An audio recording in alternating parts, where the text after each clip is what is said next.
menjadi ambigu di saya. Ini ranking 9 dari 10. Menang juga, bermasalah juga.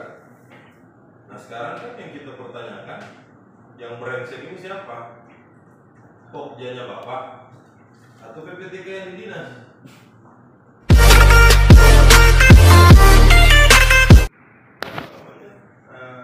Sistemnya seperti itu. Bermasalah juga, ya kan? Menjadi ambigu di saya. Ini ranking 9 dari 10. Menang juga, bermasalah juga. Nah sekarang kan yang kita pertanyakan, yang brengsek ini siapa? Pokjanya Bapak atau PPTK yang di dinas? Makanya kemudian saya minta ini dipanel sekaligus. Kalau misalnya Pak Sultan bicara tentang regulasi, itu normatif menurut saya, dan memang seharusnya Sultan bicara itu kan gitu. Nggak mungkin kita buka-bukaan, Pak saya disuruhin, Pak saya intervensi misalnya. Ya saya juga berani tantang Pak Sultan, kalau misalnya memang itu ada intervensi, saya berani taruhan sama siapapun di provinsi ini, Pak Sultan nggak bakal ngaku ada intervensi. Nah, pertanyaan yang muncul kemudian, sebenarnya ini regulasi ini tulang rusuk apa bagaimana? Kan begitu. Saya jadi menarik tadi itu Pak Sultan masalah program kerjanya. Saya mengerti, saya paham semua maksudnya Pak Sultan jelaskan dari A sampai Z tadi. Iya, ya begitu normatif pekerjaannya WLP gitu kan. Yang harusnya memang jadi tanggung jawab di dinas seperti itu kan. Sejak pertama kali dia kontrak, terserah mau ini pengusahanya dia mungkin pada DP rumah, DP auto, mungkin belanja dulu di Jakarta, nanti terakhir dia bekerja, itu bukan urusan WLP kan gitu. Dari OPD yang harus jadi domain OPD. Nah minggu kemarin Pak Sultan kita rapat dengan OPD dinas PU, itu kabit-kabitnya juga bilang bahwa mereka menyerahkan semuanya ke OLP. Jadi datang ke mereka itu dalam bentuk apa? Pak Is kemarin hadir nggak rapat kemarin? Enggak ya? Mereka bilang dari OLP keluarkan ranking, apa gitu? Bisa ditampilkan. Nanti Pak di dalam sistem Pak sudah terekam semua kenapa dia gugur. Jadi nanti dilihat. Ini sistem, jadi ini bisa diakses. Misalnya enggak. Saya nggak mau masuk ke sistem Pak Sultan. Pak, maksudnya tadi Pak yang Pak bilang bahwa intervensi itu bahwa kita sesuai regulasi, jawabannya ada di sistem. Misalnya si A gugur, kenapa dia gugur? Ada di sistem. Dicatat. Enggak, begini. Pak Sultan yang saya pahami itu kan di dalam dari perencanaannya pun jebakan-jebakan itu kan sudah ada dibuat. Udahlah, kita tahu kok ini. Artinya silakan Bapak jawabnya senormatif mungkin. Saya cuma menginginkan goal saya nih sebagai saya pribadi, apa-apa saja yang sudah kami perjuangkan melalui aspirasi untuk proyek di dalam kota, di dapil saya maunya selesai. Saya nggak mau dibicarakan tentang sistem, itu udah kerjaan Bapak, kan begitu. Udah kerjaan pokja-pokjanya Bapak memang di satu pokja itu yakin apa semuanya bersih? Enggak juga. Ada yang dengar-dengaran sama Bapak apa enggak? Bapak juga nggak tahu kan begitu. Maksud saya mengajak Bapak ini dari PUPR juga dan teman-teman komisi ini, coba kita pikir 2022 bagaimana ini barang supaya kita tidak terus-terusan menyalahkan sistem. Ini sistem Pak sudah diatur, ini begini pokoknya. Misalnya yang bisa bilang, contoh kayak mau bikin bangunan, dia pasang jebakan harus ada tenaga teknik tenaga ahli teknik lah seperti itu kan. Itu kan yang bikin dari perencanaan Pak. Itu yang bikin dari OPD. Nah Bapak di situ tinggal olah, katakanlah Bapak tinggal masak ibarat kasih vetsinnya namanya. Masak kayak begitu aja Bapak jelaskan kan begitu. Saya inginkan, saya tekankan lagi waktu kemarin itu Pak Sultan nggak hadir sama Bapak tahun kemarin. Saya bilang, Bu, Ibu ini sama, bicaranya sama plot sama kayak Pak Sultan kan. Saya bilang kalau memang cuma sistem yang bekerja. Nah, mungkin saya salah sedikit Pak. bukan sistem yang bekerja, tetapi hasil kerja dari teman-teman Ya. itu diupload dalam sistem. Sistem yang memutuskan yang barang ini. Bukan Pak. Jadi kekurangan si A adalah ini seperti ini. Ya. Pengalaman personil manajer teknik kurang dari yang dipersyaratkan. Supaya si kontraktor bisa lihat, kita tulis di sistem. Baru yang kedua, tidak mengisi data kualifikasi orang lain. Nah itu kita klarifikasi Pak. Jadi pada saat ada namanya klarifikasi lapangan. Ketika orang upload STNK, toh atas nama Dedi Hamzah, kita klarifikasi ke Pak Dedi Hamzah. Oh ini ternyata bukan saya punya, saya sudah jual. Ada catatan Pak. Itu yang menggugurkan. Ya ada yang sudah mati Pak. Begini bentar.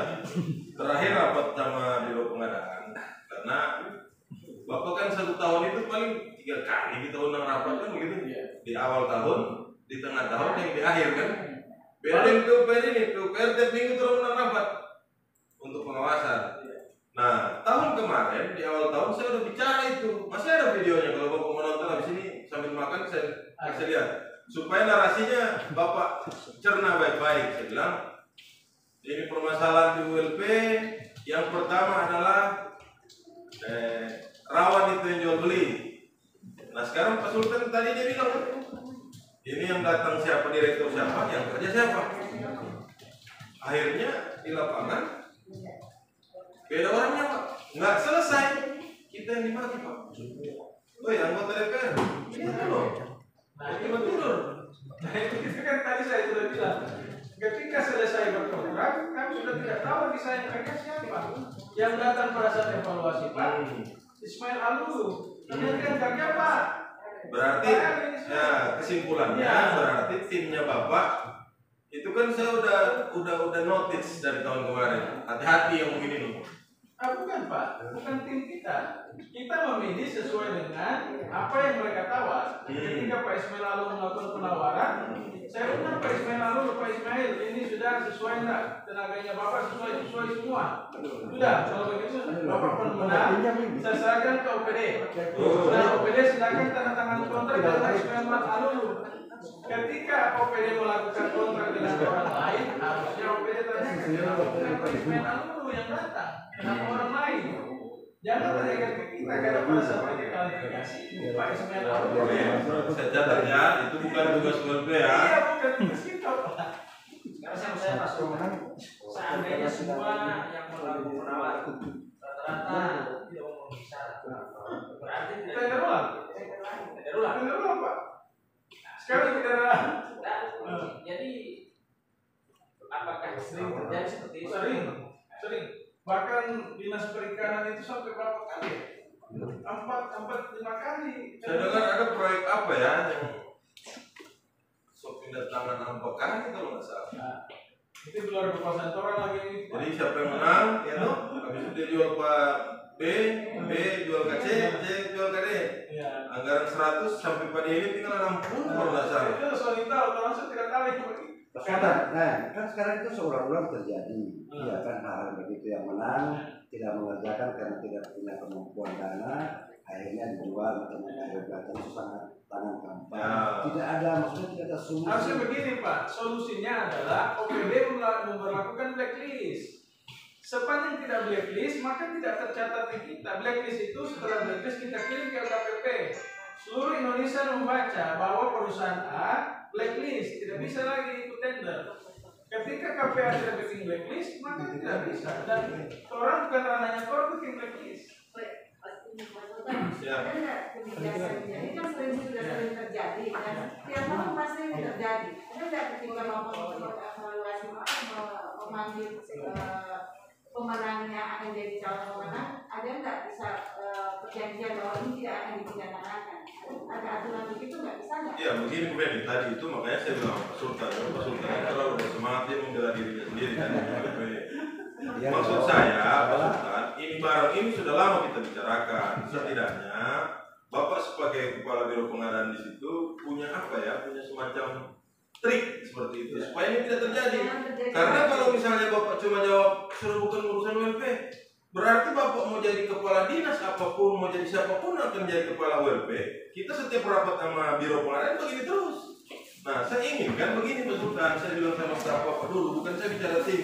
Karena saya pikir biro pengadaan itu kan satu kantor, satu ruangan, Bapak kepalanya, dan staf Bapak itu adalah teamwork gitu kan. Nah, saya bilang, waktu itu, Bu, kalau bisa, waktu itu ada Pak Handoyo itu dengan Pak Is dan teman-teman itu. Coba kalian sebelum menentukan pemenang, rapat dulu. Kalau misalnya kita bekerja berdasarkan undang-undang, kita berdasarkan perda, kita berdasarkan PEGU, kalau memang Bapak punya apa ya, kayak punya trik seperti itu, Bapak laporkan ke kita bikinkan perda tentang konstruksi, tentang lelang, bahwa di dalam situ kita sebutkan lelang tidak boleh diperjualbelikan satu misalnya, apabila ditemukan pidana, itu Bapak laporkan ke kita bikin perda. Ini Bapak ada punya kebijakan. Ya.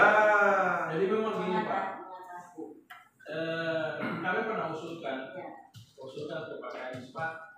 Ini kan kadang-kadang kita dengan Pak Kadis, biro pengadaan dengan Pak Kadis kan bertemu. Betul. Nah, mari kita sama-sama Pak, ketika selesai dilakukan evaluasi oleh Pokja, mari kita lihat sama-sama, tetapi bukan dalam arti mengintervensi Pokja. Tidak. Tetapi kita melihat misalnya analisis harganya. Analisis yang dilakukan oleh Pokja terhadap harga yang ditawarkan, itulah kita masuk di situ. Jadi dalam arti dinas itu harus ada tim teknis. Tim teknis itu yang tim ahli Pak. Betul. Harus ahli. Iya. Karena kalau mereka juga datang hanya duduk diam kemudian tidak ada kontribusi dalam memberikan masukan, maka sama sekali tidak ada apa-apanya. Nah, Pak Kadis sudah setuju di tahun 2022 ini kita sepakat dengan Pak Kadis bahwa ada tim teknis yang kita nanti akan di-SK-kan oleh Pak Kadis, tim ahli, bukan dari PNS, tetapi dia mungkin dari perguruan tinggi ataupun dari konsultan individual. Dia akan membantu Pak Kadis dalam melihat kembali hasil dari Pokja. Itu sebenarnya sudah kami pikirkan dan kemarin sudah oke dengan Pak Kadis. Nah, itu salah satunya. Yang lain memang regulasi yang harus kita ubah Pak, terkait dengan BI checking itu. Regulasi dari keuangan mungkin kita bisa lihat lagi. Kalau tetap regulasi itu, maka BI checking pasti akan terjadi terus. Ya, jangan BI checking itu kan sudah rumusan keuangan negara itu. Nah, Pak, jadi gini Pak Erwin, Bapak Erwin tadi mungkin tidak di dalam regulasinya pasal pasal 51 pengajuan permintaan pembayaran LS pengadaan barang dan jasa. Di situ disebutkan nomor 9, jaminan pembayaran dari bank yang sama dengan bank RKUD. Berarti tanpa orang membayar gaji bank daerah. Sementara di Perpres kita tidak menyebutkan bank, dia bilang bisa perbankan atau asuransi. Nah, yang saya tangkap itu Pak Dedi bicara masalah BI checking, dia nggak bisa pinjam, dia nggak bisa itu nggak perlu kita bantu, memang dia yang bermasalah. Iya Pak, tapi begini, kontraktor ketika mau cair uang muka, dia harus clear dulu BI checking. Harusnya begitu kan? Nah, tapi kan kalau dulu dia ada BI checking, dia ada pinjaman, tapi dia bisa asuransi, bisa dijamin di asuransi. Ribet lagi. Nah, dulu bisa asuransi. Bisa. Biar saja itu BI checking itu supaya kalau BI checking begini memang semua kontraktor di Gorontalo itu ada pinjaman. Tidak ada yang tidak ada pinjaman kecuali memang orang suka SK. Seperti tidak tahu orang suka SK siapa. Saya setuju sama Pak Sultan. BI checking itu direvisi. Jadi yang ini bursa ini.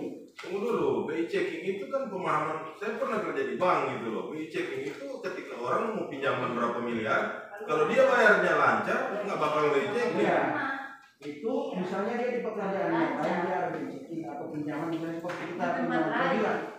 Ya. Tapi soal pekerjaan, ini kan menyangkut juga pekerjaannya ada beberapa macam. Kalau ini direvisi atau di regulasinya diperbaiki lagi seperti jaminan itu, ini untuk memperlancar pekerjaan supaya cepat selesai. Ini kan misalnya dia BI checking, dia tidak bisa ngurus bank garansinya, kemudian dia tidak bisa berkontrak kan? Dia kemudian dia tidak bisa melakukan cashing juga kalau mengajukan ke bank. Jangan dimakan lah.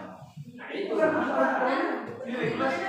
Oh, ini nggak tahu. Makanya dia kan revisi itu. Ini kan sudah menang. Kalau dia tidak bisa, Kan tinggal dorong taking per basis Bisa, ya, bisa. Mas. ULP Clear dia basic. sampai di bank ya bisa. Iya. Tantangannya Kewenangan kita, Pak. Jadi itu kewenangan PPK, KPA, kewenangan Sudah PPK. dinyatakan pemenang. Oke, jadi saya mau tulis rekomendasi rapat hari ini. Semua tender yang ada di paket-paket yang ada di ULP yang menjadi mitra Komisi 3, sebelum ada pemenang kita rapat dulu apa bagaimana? Harus ada perwakilan dari Komisi 3 pemberitahuan. Baik dari misalnya ini kan mulai dari perencanaan, kemudian setelah proses tender berapa yang masuk, setelah hasil evaluasi berapa yang hasil evaluasi, boleh kita rapatkan, Pak. Kita rapatkan dengan Pak. ini kan yang kayak Pak Sultan tadi bilang 11 paket di atas 20 ya kan? PUPR, Dikpora ya, Dikpora nggak masuk kita nih, Diknyas nggak masuk kita, pertanian enggak, ini enggak, Perkim paling. Nah maksud saya akan tulis rekomendasi hasil rapat hari ini Pak Sultan, itu yang satu itu ya. Kita setuju bersama bahwa sebelum menentukan pemenang harus ada audiensi lah minimal gitu ya. Kita rapat gabungan gitu ya, rapat bersama dengan Komisi 3 karena apa ya? Saya bingung ini sebenarnya. Saya sebenarnya begini Pak Sultan, saya malu sebenarnya dibicarakan bahwa kita inginkan kontraktor-kontraktor daerah itu maju dan berkembang terus kan.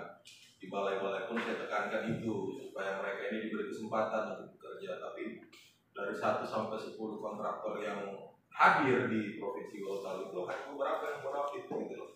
Malah yang akhirnya bisa mengancam kan begitu. Kita udah capek-capek supaya uang yang ada di Gorontalo berputar di Gorontalo, ternyata kacau juga gitu. Saya akhirnya mengambil langkah untuk berpikir saya pengennya kepala dinas PU hadir sih hari ini, cuma nggak hadir ya. saya mungkin Pak. Silakan saya. Ini saya sepakat. Jadi rapatnya bukan rapatnya begini. Tadi Pak Surya kan menyatakan bahwa yang jadi masalah utama itu sering ada miskomunikasi dengan pihak PD. Gara-gara mungkin Pak Surya sebagai penanggung jawab Pak, di sisi lain kan bisa berbeda dengan apa yang menjadi ranahnya daripada PD. Saya berharap begini, sepakat dengan Pak Erin sampaikan, tapi ini bukan karena ada tujuan kita melihat siapa yang menang, itu bukan itu. Tujuan kita adalah ketika memutuskan sesuatu